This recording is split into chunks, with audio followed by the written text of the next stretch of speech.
देखो, शक्ति मां है। जैसे हम बार बार कहते हैं माताओं बहनों में जननी भाव, पूज्य भाव, क्योंकि उससे आपके अंदर शक्ति बढ़ेगी। और जब आप इन शक्ति को शक्ति स्वरूपा, जननी स्वरूपा देवियों के प्रति काम भाव रखोगे तो आपकी शक्ति नष्ट हो जाएगी। बिना शक्ति के कुछ नहीं है संसार में। भगवान की अलौकिक शक्ति है जो सब में व्याप्त है, उसके बिना सब सौ के तुल्य हैं। बहुत ध्यान से सुनना। शक्ति का बल ही ब्रह्मा के अंदर जब जागृत होता है तो वो ब्रह्म शक्ति ही पूरे त्रिगुण माया की रचना रचती है। वही शक्ति है जिससे विश्व की उत्पत्ति होती है, वो शक्ति से होती है, ब्रह्मा से नहीं। ब्रह्मा की शक्ति, तो ब्रह्म में वो शक्ति जागृत हुई तो वो पूरे त्रिभुवन को रचने में सामर्थ्यशाली हुए ब्रह्मा जी। विष्णु की शक्ति पालन, शिव शक्ति संहार, सबके पास शक्ति विराजमान। शक्ति के बिना कुछ नहीं।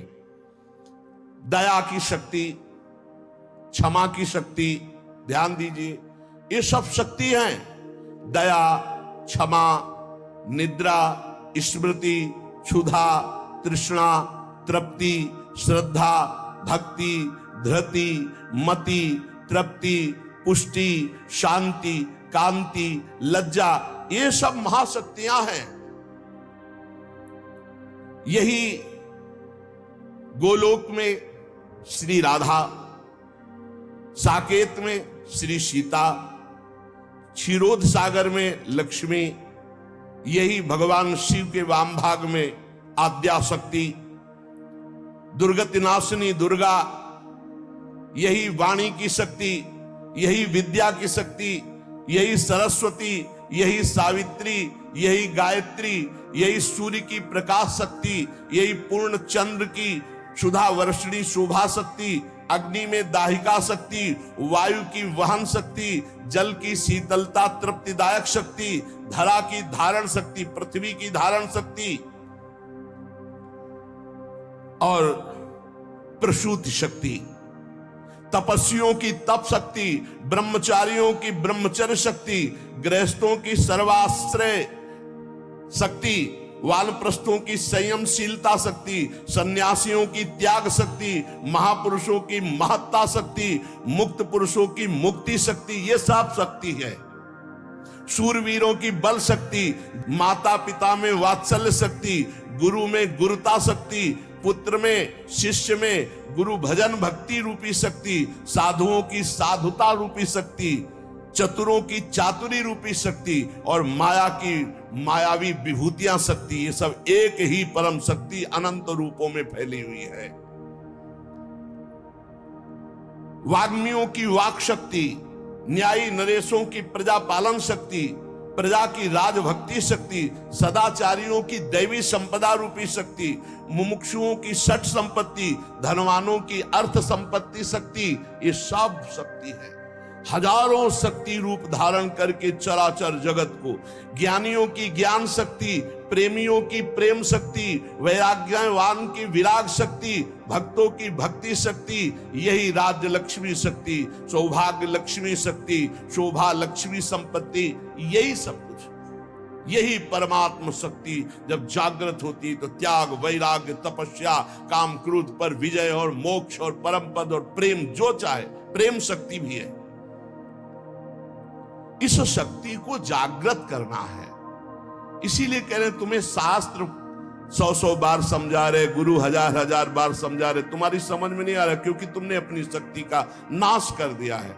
इसी मंत्र से शक्ति जागृत होती है, नाम जप से शक्ति जागृत होती है। ये महाशक्ति जब जागृत होती है तो पूर्ण ज्ञान उसके अंदर जागृत हो जाए। ज्ञान शक्ति जब आराधना की जाती है तो ज्ञान शक्ति, वैराग्य शक्ति, भक्ति रूपी शक्ति, प्रेम शक्ति, ये शक्ति ही है, सब रूपों में जागृत होती है। आज तक बिना इस शक्ति को जागृत किए कोई कहीं भी सफल नहीं हुआ। बड़े बड़े शक्तिवान महात्मा हैं जो शिव, गणेश, राम या हरि इनकी आराधना करते हैं तो सारा कार्य तो शक्ति से ही होता है। हरि अपनी शक्ति से जीव का कल्याण करते हैं, हरि अपनी शक्ति से सहयोग करते हैं, सारा कार्य शक्ति से होता है। वही शक्ति जब रूप धारण करती तो अभी आपको नाम सुनाए, वही विद्या, वही कला, वही लक्ष्मी, वही काली, वही तारा, वही षोडशी, वही अंबा, वही जगदम्बा, वही शक्ति है, वही तुम में विराजमान है। जो उपासक इस शक्ति का गलत भाव से दर्शन करता है, वही प्रगट स्त्रियों के रूप में विराजमान है, वही हमारे अंदर हर शक्ति के रूप में विराज, सब शक्ति छीन हो जाती है। व्यभिचारी पुरुष किसी भी शक्ति को धारण नहीं कर सकता। इसलिए शास्त्र आदेश करता है, एक क्षण भी कभी दूषित भाव किसी माता बहन के प्रति मत करो। गृहस्थी में हो तो तुम्हारा जो पाणिक ग्रहण संस्कार हुआ बस उतने में केवल सीमित रहो, धर्म की ये रेखा है उसको पार मत करना। जब बुद्धि भ्रष्ट हो जाती है तो वो तामसिक पूजा प्रारंभ करता है, तामसिक आचार करता है, जो सीधे नरक ले जाने वाला है। ये तामसिक आराधना करने वाला तामसिक वस्तुओं के द्वारा जब सेवा करता सोचता है कि मैं बहुत बड़ी उपासना कर रहा हूं, मांस अर्पित करना, मदिरा अर्पित करना, इन गंदी वस्तुओं का, तामसिक वस्तुओं का जगत जननी से, शक्ति से कोई संबंध नहीं है। जहां यह बात आती है, शक्ति जागृत सबको करना पड़ता है, मंत्र में शक्ति ही विराजमान है। तो शास्त्रों का रहस्य है, शास्त्र आदेश करते हैं कि पशु बलि देनी चाहिए। तो यहां पशु कौन है? जो इंद्रियों में पशुता है और जो जनेंद्री में पशुता है, इस पशुता की बलि देने की बात कही गई है। जिह्वा का मुख्य कार्य है पवित्र भोजन करना, पर जो अपनी शक्ति को खोकर मनमानी भोजन करते हैं, जनेंद्री का कार्य है मैथुन करना। जो एक सीमा में न रहकर मनमानी व्यभिचार करते हैं, तंत्र शास्त्र कहता है इसकी बलि, ये पशुता है, इस पशुता की बलि दो कि आज से मैं नियम लेता हूं, हे जगदम्बा आपके सामने सात्विक आहार करूंगा, कभी असत आहार नहीं करूंगा। आज से मैं गृहस्थ हूं तो अपनी पत्नी से केवल धर्मानुसार संतान उत्पन्न करने के लिए, अन्यथा मैं आजीवन संयम से रहूंगा। ये बलि देने की बात कही गई है। जो काम की लिप्सा है उसका नाश करो। जो स्वाद की, ये दो इंद्रियां बड़ी प्रबल हैं, जनेंद्री और रसेंद्री। परमार्थ में चलने वाले को अपनी दैवी संपदा जागृत करने के लिए इन दो की बलि देना ही पड़ेगा, जबान के स्वाद की और जनेंद्री के भोग की। इस पशु बलि के अतिरिक्त पराशक्ति को कहीं भी ऐसा नहीं लिखा कि अन्य पशुओं की बलि चढ़ाई जाए। जिह्वा पशु की बलि चढ़ाओ, मतलब जिह्वा काटना नहीं है, जिह्वा की रसेंद्री में सात्विक भोग केवल ले जाना है, रजोगुणी तमोगुणी भोजन नहीं पाना है। और ये जो अज्ञानी जन नहीं जानते हैं, ये भोले भाले पशुओं की बलि करते हैं और सोचते हैं कि मां प्रसन्न हो जाएगी, शक्ति जागृत हो जाएगी। और जो जनेंद्री को संयम में रखता है, समस्त चराचर जगत की जितनी भी स्त्रियां हैं सबको जगदम्बा का स्वरूप मानता है, भगवती की शक्ति उसके अंदर जागृत हो जाती है। विद्या समस्ता तव देवी भेदा, स्त्रिया समस्ता सकला जगत्सु। जितनी विद्याएं भेद से सब हे जगदम्बा आप ही हैं, और जितनी माताएं हैं वो सब छोटी बड़ी सब हे जगदम्बा आप ही हैं। जो गृहस्थाश्रम का व्रत धारण किए हुए पितृ ऋण से मुक्त होने के लिए, केवल संतान उत्पत्ति के लिए अपनी पत्नी से सहवास करते हैं और निरंतर भगवत भजन करते हुए संयम से चलते हैं, उनको भी ब्रह्मचारी ही कहते हैं, उपासक ही कहते हैं। अन्यथा जगन माता की तरफ यदि काम दृष्टि से देखा तो वो संहार शक्ति भी है, तुम्हारे अंदर की साधना दैवी संपदा सबका नाश हो जाएगा। किसी भी माता बहन की तरफ काम दे, वो तुम्हारी भोग्य वस्तु नहीं है। अगर असावधानी की तो आपकी आंतरिक शक्तियां आपको छोड़ देंगी, फिर आप पतित हो जाएंगे। ये मोक्षदायिनी शक्ति है यदि सही भाव से चला जाए। उपासक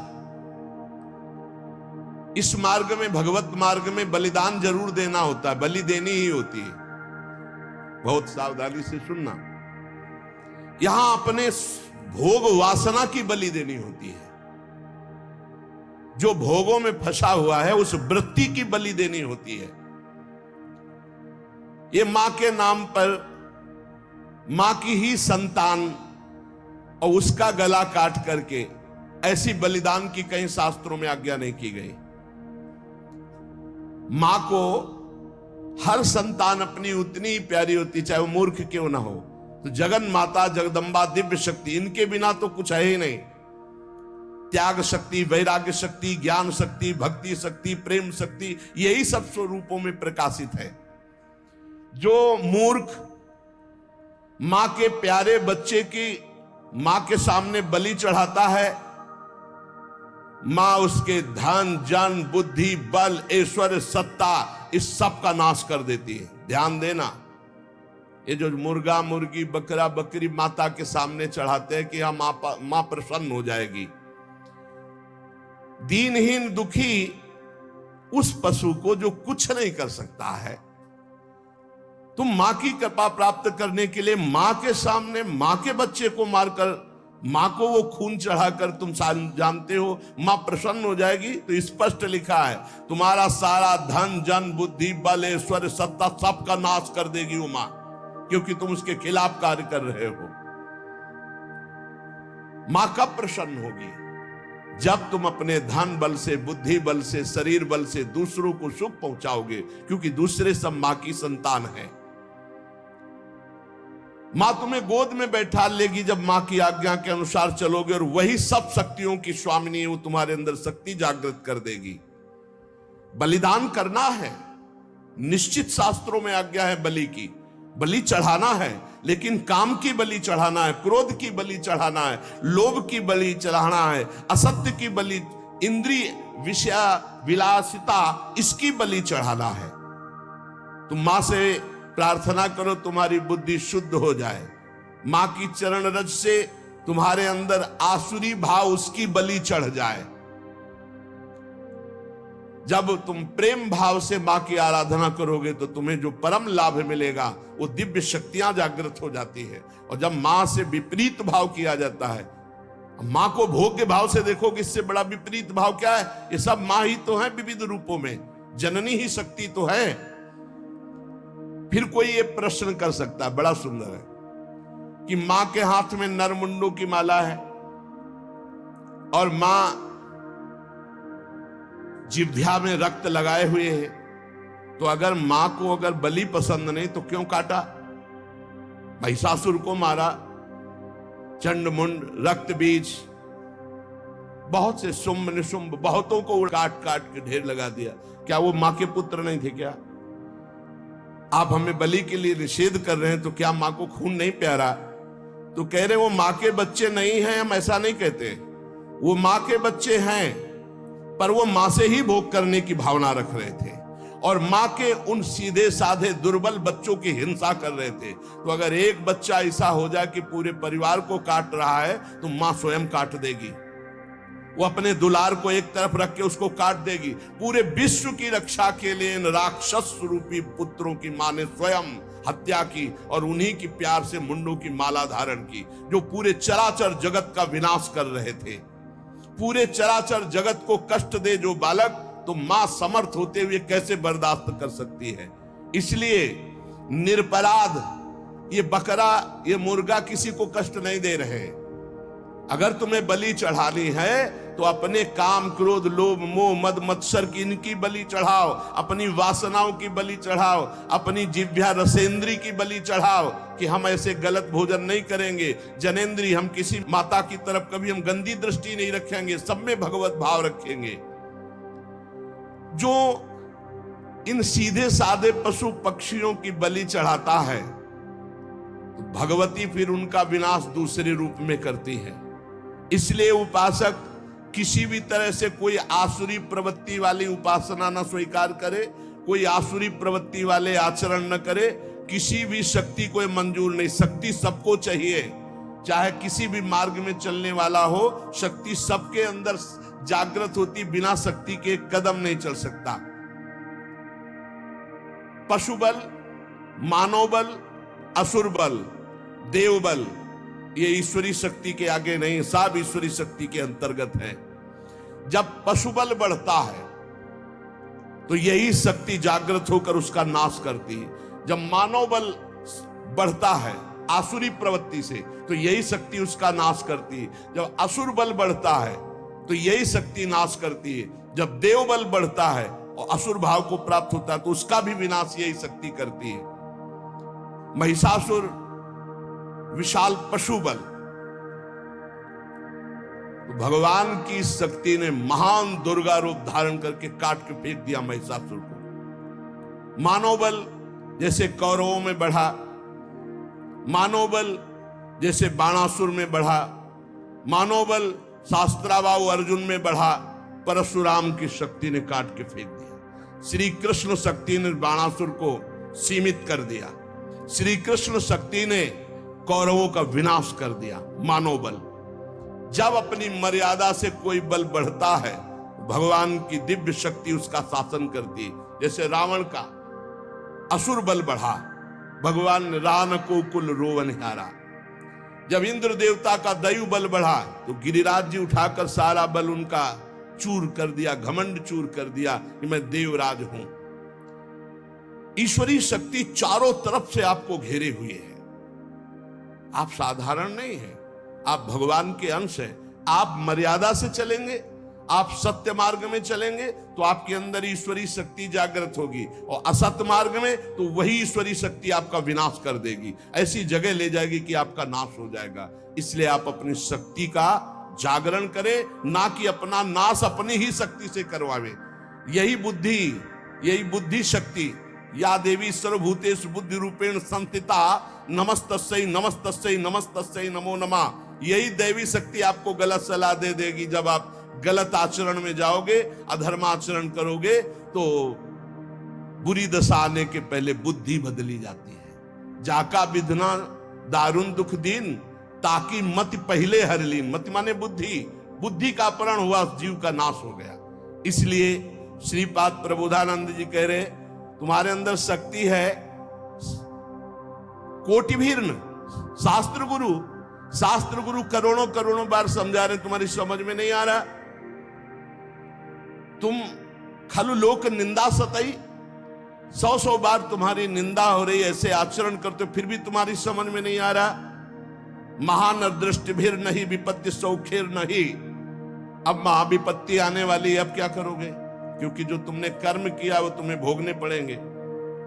पूर्व से अभी इसी जीवन में आप अपने जीवन को झांक करके देख लीजिए, आपके जीवन में क्या क्या हुआ है। आप खुद इस बात की गवाही है कि अगर वो केस खुल जाएं जो आपके जीवन में हुए हैं तो नरक, जेल, निंदा, इसके सिवा कुछ नहीं है। आज भगवान की कृपा हुई कि सबको ढक करके तुम्हें उत्तम मार्ग में चलाने के लिए भगवान अवसर मिल गया है। अब तो होश में हो जाओ। श्रीपाद कह रहे, लेस मात्र कहीं भी सुख नहीं है, या धर्माचरण तुम्हें महान दुख प्रदान करेंगे। हाय हतभाग्य, फिर भी वो कामांध होकर दूसरी माताओं की तरफ भोग दृष्टि से देख रहा है। मनागपि नोत्सहे हतमनो युवत्याहृतम निरोधभूत मत ईदृशम किम वितासे वृंदाटवी। कैसे वृंदावन तुम्हारा कल्याण कर देगा, कैसे तुम्हारा वृंदावन रक्षा कर देगा यदि वृंदावन में माताओं बहनों के प्रति तुम काम दृष्टि रखोगे। हाय हाय, हजारों बार करोड़ों बार गुरु समझा रहे, शास्त्र समझा रहे, फिर भी तेरी समझ में नहीं आ रहा। और मैं स्वयं कह रहा हूं कि लेस मात्र सुख इसमें नहीं। श्रीपाद कह रहे, मैं स्वयं कह रहा हूं कि लेस मात्र इसमें सुख नहीं, फिर भी तू माताओं बहनों की तरफ काम दृष्टि, दोष दृष्टि, भोग दृष्टि रख रहा है। कैसे तुम्हें वृंदावन रक्षा करेगा, कैसे तुम्हारे वृंदावन हृदय में प्रेम प्रकाशित करेगा जब बार बार शास्त्राज्ञा और गुरु आज्ञा का उल्लंघन कर रहे हो।